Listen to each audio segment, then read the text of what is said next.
Eu ia iniciar essa discussão de 2024 era basicamente essa, assim, apesar de ter essas incertezas de como aconteceu, o fato é que começa o ano, assim, obviamente você nunca parou de tomar decisão a respeito do futuro, mas a gente inicia um ano, até o nosso evento chama Onde Investir, é inegável que a gente tem que construir um cenário para os Estados Unidos, né? É necessário para desenvolver até para outras classes de ativos.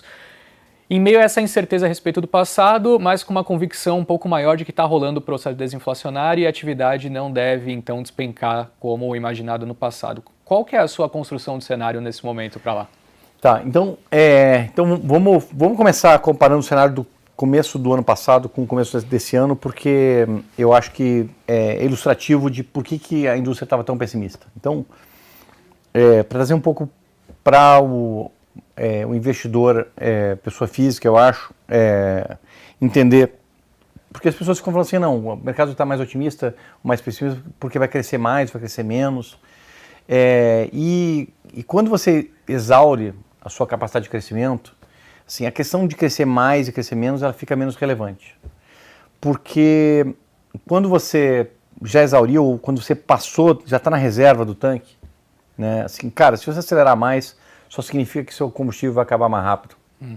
Tá? Então, assim, e você vai parar de qualquer jeito. Então, se você acha que você está na reserva do tanque, assim, pouco importa a velocidade que você está andando. O fato é que você vai parar daqui a pouco. É o que a gente chama, que eu estava chamando de sala de conta de chegada. Tá? E tem a ver um pouco com o que eu estava falando no passado, certo? Então, assim, a grande discussão é que parece que em 23, e daí, nesse caso, assim, tem até uma coisa que piora o cenário, é que se você tiver andando com um tanque terminando, certo? E você está num lugar ruim, certo? Parece que você não tem muita saída para onde você está, certo?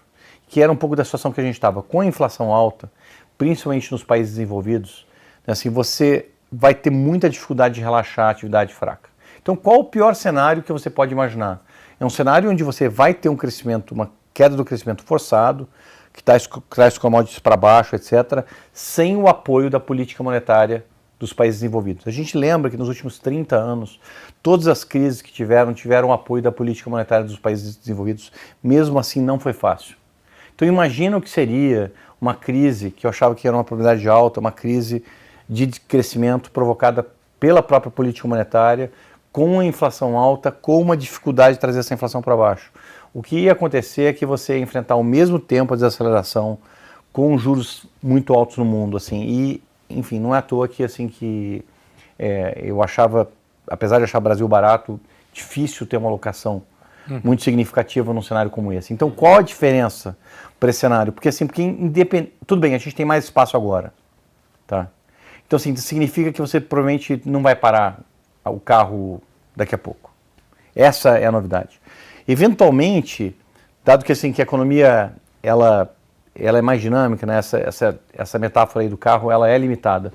Porque no final existe, teoricamente, uma velocidade, sei lá, um painel solar que você consegue andar para sempre numa velocidade um pouco menor, certo? Teoricamente. Eu não acredito muito nisso. Assim, senão, no fim do ciclo econômico, né? Assim, você continua para sempre, né? O fato é que você tem pouca gasolina no tanque. É isso. Esse painel solar, você vai ter que se mover a painel solar, certo? Não é tão agradável quanto o começo de ciclo. O começo de ciclo é uma delícia, né? Começo de ciclo, assim, depois que você já passou pela recessão, já começou a crescer, você tem um espaço de desemprego e você tem um Banco Central no mundo inteiro querendo te ajudar. Qualquer desaceleração, dado que o desemprego já está alto, né, e de modo geral a inflação é baixa, etc., assim, você tem um Banco Central que vai te ajudar, que é o que aconteceu em 11, 12 e mais, assim. Às vezes você tem preços bons, porque o investidor sofreu a recessão e está avesso a risco. Tá? Então a gente não está nesse momento. Assim, as pessoas às vezes estão ficando ultra otimistas, mas a gente não está nesse momento. Tá? A gente não está num momento de começo de ciclo, é um momento menos agradável do que esse. Tá? É claro que para você chegar no começo do ciclo, você tem que passar pela recessão antes. Assim, mas o começo do ciclo é um excelente momento para você investir, é um momento realmente para você alocar um percentual muito maior. Assim, sei lá, se a gente pensar, dado que a gente está falando em como investir, falando um pouco para as pessoas, é um momento de fato que é contra-intuitivo, né, porque você pode sofrer uma recessão, mas é um momento que você vai realmente alocar uma parte muito relevante do seu patrimônio em ativos de risco, né? Então, assim, a gente não está lá. Mas a gente está num momento legal, assim, porque a queda do core de inflação mostra que, assim, que recriou o espaço né? Ao contrário do que a gente tinha falado, que você ia parar num bairro ruim, assim, você para num lugar melhor. É um lugar onde os bancos centrais do mundo, como o Fed já mostrou no final do ano passado, vão tentar apoiar o crescimento econômico. Então, ativos muito baratos, ativos que têm gordura, ativos que realmente você acredita, entendeu? Assim, não é a mesma coisa do ano passado, que você achava que é um cenário terrível, que você deveria ficar leve de qualquer jeito.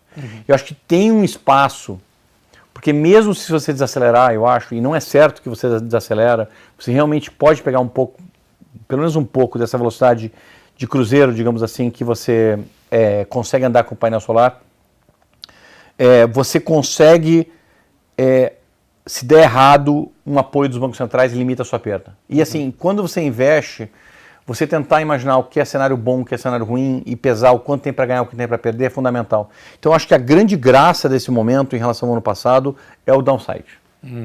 Acho que errado, quando você está pessimista, você sempre pode estar. A questão é o seguinte, assim, hoje, para você ter uma posição otimista, eu acho que, assim, que a probabilidade de você entrar num cenário terrível é muito menor do que era um ano atrás, né? E os ativos continuam em preços muito bons, eu acho. Tá? Então, assim, o real, por exemplo, é um ativo que, assim, que em relação ao ano passado, você teve um ano de carrego, teve um ano de diferencial de inflação, né? Então, assim, o real, ele, sei lá, um pouquinho mais caro, assim, em termos de ajustado pela inflação, assim, em relação ao ano passado, principalmente porque o ano passado foi no começo do governo Lula e ainda tinha muita tensão entre o governo e o mercado em declarações, etc. Então, assim, chegou a desvalorizar um pouco. Então, o real está mais apreciado. Tá, mas em compensação, as contas externas estão ainda melhores.